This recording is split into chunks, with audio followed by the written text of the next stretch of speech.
বেআইনি অর্থলগ্নির বিষয়ে তদন্তে ফের তৎপর ইডি। বুধবার এ নিয়ে কলকাতা, মুম্বাই, লখনৌ সহ একাধিক জায়গায় একযোগে তল্লাশি অভিযান ইডির।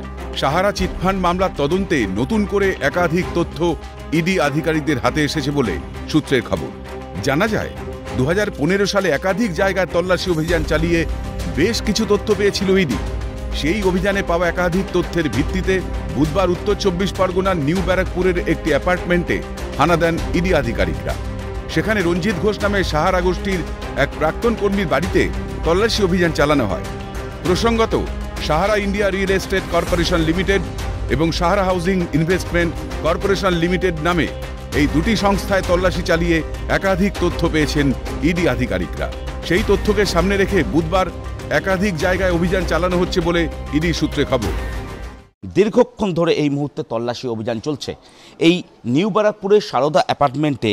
রঞ্জিত ঘোষ নামে এক ব্যক্তি, যিনি সাহারা যে কোম্পানি, সেই কোম্পানিতে চাকরি করতেন বা সাহারা ইন্ডিয়াতে তিনি চাকরি করতেন।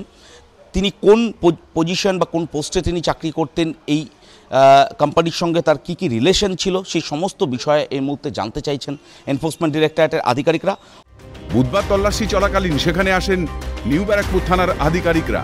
ইডির এই তল্লাশি অভিযানে কী তথ্য উঠে আসে সেটাই এখন দেখার। ক্যামেরায় গোপাল সেনের সঙ্গে শুভজিৎ দে, ক্যালকাটা নিউজ, নিউ ব্যারাকপুর।